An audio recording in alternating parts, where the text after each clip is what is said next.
Ngiyanibingelela bazalwane egameni likaJesu uKristu waseNazaretha uSithilo. Siyambonga uNkulunkulu bazalwane ngesipho sempilo, ngesipho somusa. Ngithanda ukwenza lesi simemezelo bazalwane as from next month bazalwane we are adding a new segment lapha kwi-show yethu.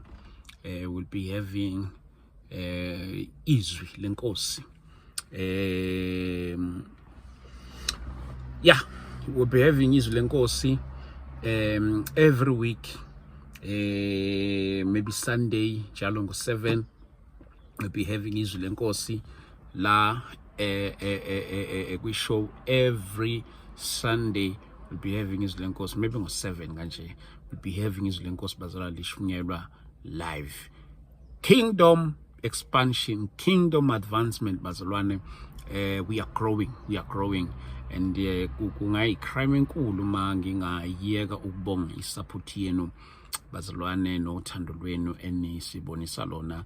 Siyathoba kakhulu bandla lenkosi.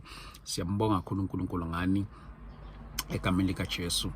So if you have a pastor that you'd like to see preaching the word, ngiyacela nje ukuthi mhlambe just to let him or let her know ukuthi kune platform ekanje la lobe kushunyelwa khona izwi. Mina nje into engizobe ngiyenza introduce guest maqede ishumayela izwi lenkosi phela bazalwane. Preaching of the word egameni likaJesu Kristu waseNazaretha. That segment I'm still praying bazalwane, but kuhlele moyeni wami ukuthi sibize ukuthi sikhuphukele entabeni. Nkosi yami, sikhuphukele entabeni okanye entabeni kaJehova, because nginalento nje lento Nkosi yami ekuthenini ukuthi kwamele ibe nayo into ethile that relate to our people, that relate to into yomthandazo. So into yakhona bazalwane ngizosebenzisana nani kuyona kakhulu, because we'll have to interlink nabazalwane your prayers. Your prayers, we call you pray for us online. Zonke lezi zinto bazalwane, ama intercessors kakhulu be working with them. Yes, like we call you and again bazalwane, noma ngabe ukuphi, it is not a problem.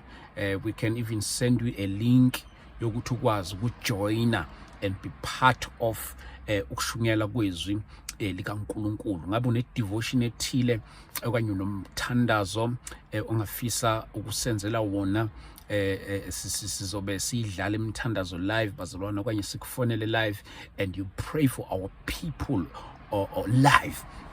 We'll be also calling abafundisi ngokwahlukahlukana kwabo bazalwane, sibafonela live basithandazele bazalwane, and then we'll be hosting different pastors nakhona. Abanye sobe sibadonsa ngefoni, abanye futhi abazalwane sizobe siba nabo live bazalwane. So egameni likaJesu Kristu bazalwane, so ngiyacela nje bazalwane nisikhulekise nakule project entsha nje that is about to start nje bazalwane. Siyamkholwa kakhulu uNkulunkulu bazalwane. Kukhona istudio engathi sisithole lapha esizosebenza naso umsakazo kahle sizosebenza nomunye umsakazo sonke la bazalwane egameni likaJesu Kristu waseNazaretha. Kingdom advancement bazalwane, kingdom advancement.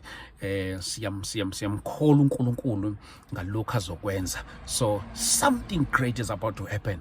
Something great is about to happen bazalwane. The revival has arrived. The revival is here egameni likaJesu Kristu waseNazaretha. So ngithi-ke angenze leso simemezelo bazalwane bami ukuthi khona into kanje ezayo ezoqala maduze and uNkulunkulu ayakabi mnyama, and uNkulunkulu siyamkholwa bazalwane, will be working through his men and women bazalwane egameni lika Jesu Kristu waseNazaretha.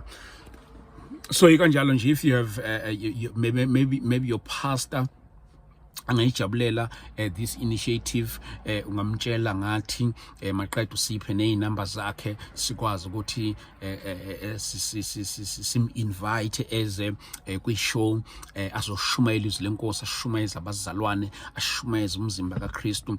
Maqede bese simcela umfundisi ukuthi ashiye ama details ebandla, ukuthi ibandla likuphi isonto la elikhona njalo njalo, because thina as much as sisebenza as an online platform, but at the same time we are like a bridge where abazalwane connect with their destiny, help us connect with their with their men and women of God. Bazalwane, siyazi ukuthi uNkulunkulu usebenza ngomuntu, and uNkulunkulu wenza abantu ababizele. Ngibelevele ekuthenini ukuthi each and every man and woman une-assignment uNkulunkulu amuphe yona la emhlabeni, and unabantu uNkulunkulu ambizele kubona. So asikwazi ukuthi-ke bese siba i-gatekeeper yomuntu ekuthenini ukuthi uma esefikile kwi-platform laba inkosi ebanamasithelise obizweni lakhe ebese thina siyamnqamula okanye bese engaveli. So ngamanye amagama bazalwane, masefikile umfundisi will appreciate ukuthi asipha ama details ebandla, if likhona ibandla, not ukuthi sobe shumalisa abantu abanamabandla kuphela. Abanye ngiyazi ukuthi inkosi babizile abanawo amabandla bawakhonzisayo, lokho akusho ukuthi angeke akwazi ukufika kwi-platform. Unebandla oliholayo, unabandla oliholayo, kodwa unomlayezo kaKristu. Ngiyakholwa ukuthi wonke umuntu ubizelwe something. So ke bazalwane, injalo nje iyasuka bazalwane, siyamkholwa uNkulunkulu ngalomsebenzi azowenza bazalwane. Something wonderful is about to happen. Something great is about to happen bazalwane. It is time bazalwane. The revival is at hand bazalwane. Isiqalile imvuselelo, isukile bazalwane. And njengoba bazokhumbula abanye ukuthi ngomhla ka 30 August sizobe sisoSoweto. Masiqede Soweto bazalwane, siyahamba siya eSoweto ngomhla ka 25 October bazalwane. Khona into enziwa uNkulunkulu these days nama ngiyazi bazalwane ayichazeki. So ngithi ke angiqinisekise leso simemezelo bandla lenkosi mzimba kaKristu ukuthi kunjalo. And okunye ngicela kakhulu bazalwane, ngiyacela nje nami ningikhumbule emthandazweni yenu, ningikhumbule bazalwane egameni lika Jesu. Engangishilo ukuthi iproduction yethu ithe ukuphazamiseka, namanje kusaphazamisekile bazalwane egameni lika Jesu. Asikabi nazo izinto zokusebenza, so sisebenza ngokuthi sicele someone bazalwane nice uyakhokhelwa. So e-studio ukuze basenze lo msebenzi opheleleyo qhamusa ukhokhiwe i-price yakhona bazalwane. Njengoba ngabanye ngabatshela ngathi i-episode bazalwane siyishutha ngo400 enga-edithwanga, then i-episode edithiwe khona e-studio ba-8 to 500, okusho ukuthi isiba u900 i-episode.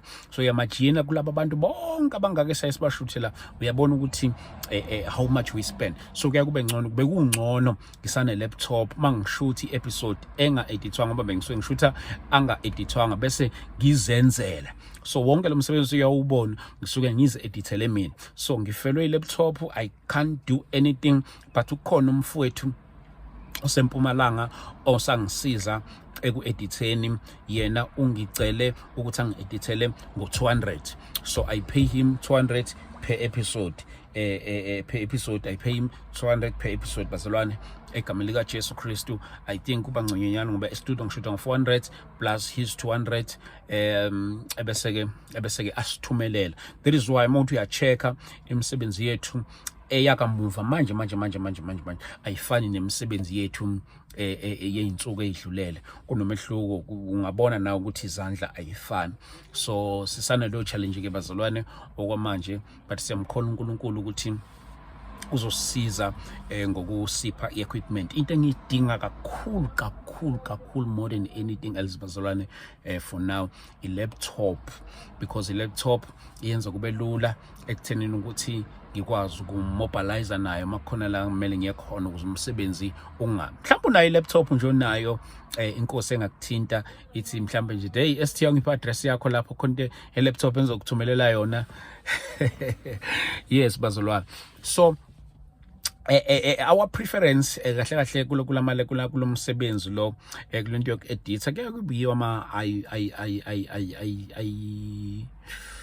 from i5 upwards, from i5 upwards, maybe with 16 gig RAM, i5 with 16 gig RAM upwards. Yes. So kuya kube izinto ezikanjalo nje bazalwane. Mhlawumbe nayo awuyisebenzisi, you have no idea ekuthenini ukuthi uma ungasipha yona okanye usidayisele yona ungabe uwenze umsebenzi omkhulu kangakanani.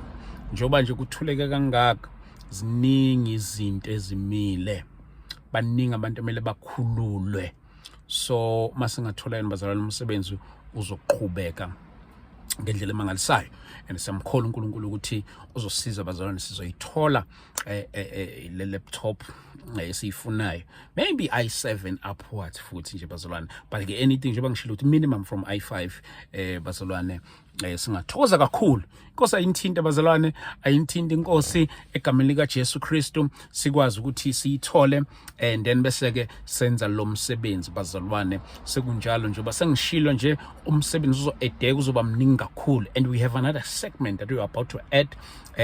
So we will have a new presenter for that segment bazalwane, into yakhona ithi Healing Hour bazalwane, with our new host izoba khona nayo nizoyibona bazalwane, Healing Hour, whereby ngicela ungachaza into eziningi nje uzobona bazalwane kusazoba mnandi kakhulu. And then mina I'm coming with this segment bazalwane yokushunyela kwezwi lenkosi live every Sunday ngo-7, every Sunday ngo-7. As encourage ukuthi abantu bangayi emasontweni, kodwa uma ungayanga you are covered. I'm telling you, you are covered. Kuzoba ngathi uyile, you are covered. So ngiyacela bazalwane, you have your pastor, do invite him, sixhumanise naye akwazi ukufika lapha kwishow azoshumayela izwi lenkosi, uqhubeke umbuso kaNkulunkulu.